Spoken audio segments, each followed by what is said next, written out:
Hello, this is Candy, wet hair and all. It's been a doozy of a week and a doozy of a day.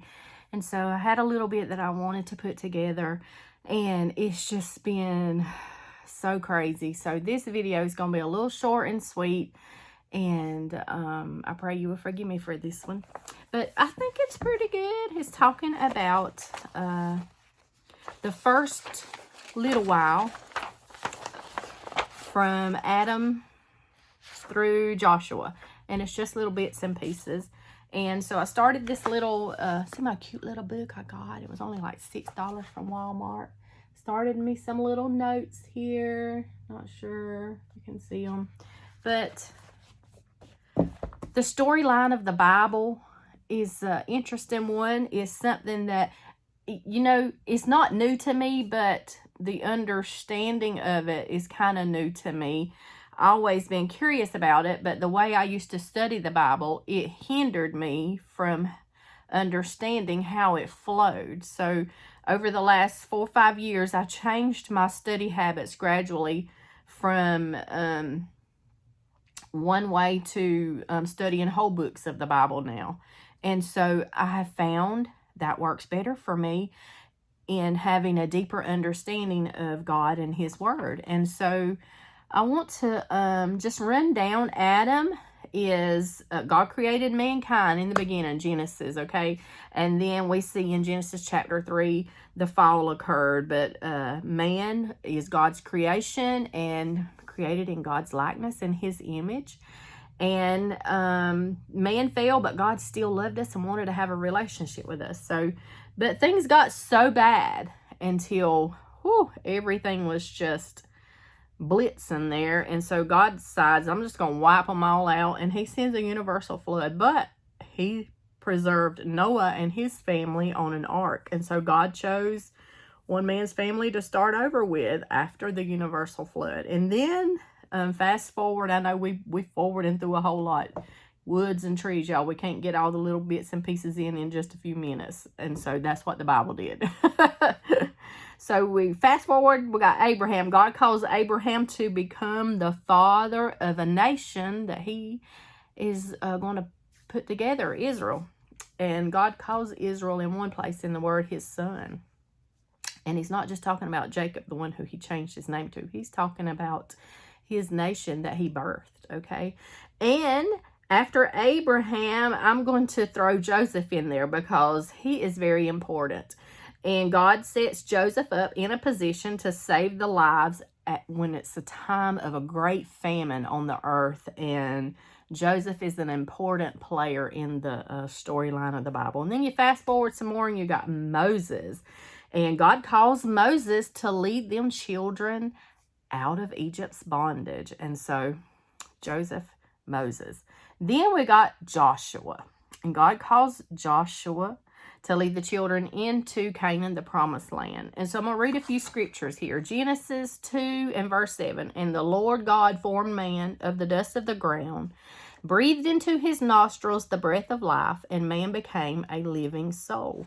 In Genesis chapter 3 and verse 6. And when the woman saw that the tree was good for food, and that it was pleasant in the eyes, and the tree to be desired to make one wise, she took of the fruit thereof and did eat, and gave also unto her husband with her, and he did eat. Then Genesis 6 and verse 5. And God saw the wickedness of man was great in the earth, and that every imagination and the thoughts of his heart was only evil continually. Genesis chapter 6 and verse 8. But Noah found grace in the eyes of the Lord. Genesis 12 and 1. Now the Lord said unto Abram, Get thee out of thy country, and from thy kindred, and from thy father's house, into a land that I will show thee. Genesis 41 and verse 14. Then Pharaoh sent and called Joseph, and they brought him hastily out of the dungeon, and he shaved himself and changed his raiment and came in unto Pharaoh. Exodus 3 and verse 4. And when the Lord saw that he turned aside to see, Moses had turned aside to see, the bush was on fire. God called unto him out of the midst of the bush and said, Moses, Moses. And he said, Here am I. Joshua chapter 1 verse 2. Moses, my servant, is dead. Now therefore arise, go over this Jordan, thou and all this people, unto the land which I do give to them, even to the children of Israel. And then after that come the judges, and then you can read through all the Bible about every prophet, priest, and king, and man, all fail. All have fallen and come short of the glory of God. And so, I just wanted to speak just a little bit to let somebody know that you don't have to be afraid of God's plan. God's plan for your life will sometimes cause us to feel fearful or afraid, but it's only because we haven't really wholly and fully trusted in Him. In that man just does not like to give up the reins. If you're riding a horse and you let the reins go, there's no telling what liable to happen. But God is not a horse, y'all. He's God.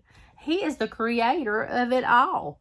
And He is the ruler and the reigner and the sustainer of it all. He spoke and put it into existence.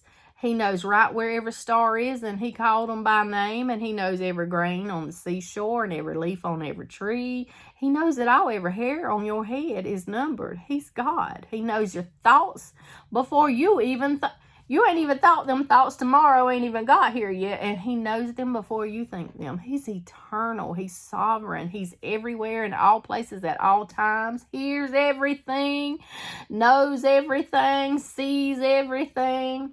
And He's faithful and trustworthy. And if you look from Genesis to Revelation, you can find He's faithful and He's trustworthy. And He wants us to put all of our faith and trust in Him and know that His plan for us is a good plan. We don't have to fear it. We don't have to be afraid of what He's going to do in our lives, because He has a purpose for us, a purpose for you, a purpose for all of us, a purpose for me. And He has everything that we'll ever need to fully and completely please Him and be successful in life in that purpose that He has for us. He's provided for that purpose. And it might not always look like hers or his or theirs or whoever's, but that's a comparison game. It's a trap of the enemy. Don't fall into that. You be faithful to be who God called and created you to be, and do what He called and created you to do. And He will see you prosper in the thing that He sent you and His word forth to do. And He won't fail us. Adam fell. From that day on, just one bite, okay? One bite of that fruit. I wonder sometimes, was it good? Did it taste good? Because it's been bitter ever since. But sweetly, Jesus swooped in, and He fulfilled the mission that God sent Him to the earth to do. The question is, will we fulfill the mission that God has put us in the earth to do? Because like Esther, way back then, for such a time as this, the Bible says, she was put on the throne. Now, you might not be queen, you might not be king, you might not be what you feel like is a whole lot of anything. You may just be a custodian or a janitor in a little 4-wall country church that don't have but 12 pews, okay? You are important, and your work is vital to the kingdom. If it weren't, God would not have planted you there. And when God plants anything, it's going to be fruitful. It's going to prosper. If God planted it and He started it, then He's going to fulfill and finish it, and it's going to be good. You don't have to worry or question or compare. Well, I'm not that one, or I can't accomplish this, or I can't do that. Or look, it ain't about you. It's about God and what He has instilled in you. Let Him shine through you, because He's got a plan and a purpose for you, and it's for His kingdom. And although if you don't do it, little Esther, if you don't, then God will raise up somebody else who will.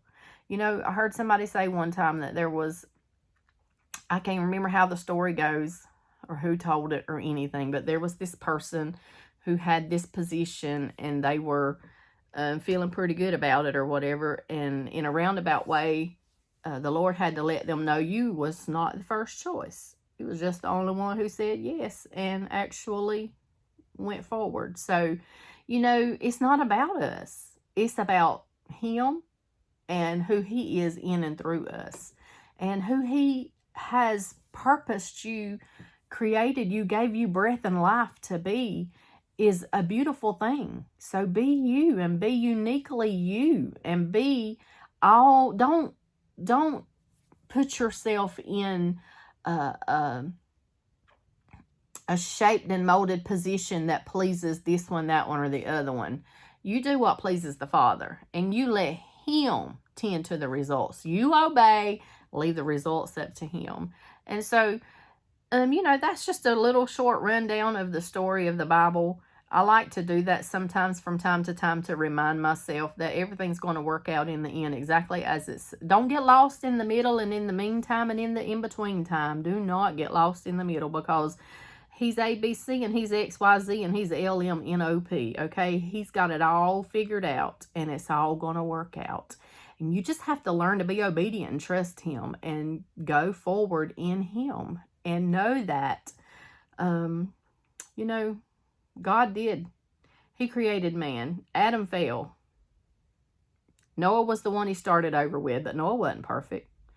Abram was the one He called out and decided, I'm going to make a nation out of you. But Abram wasn't perfect.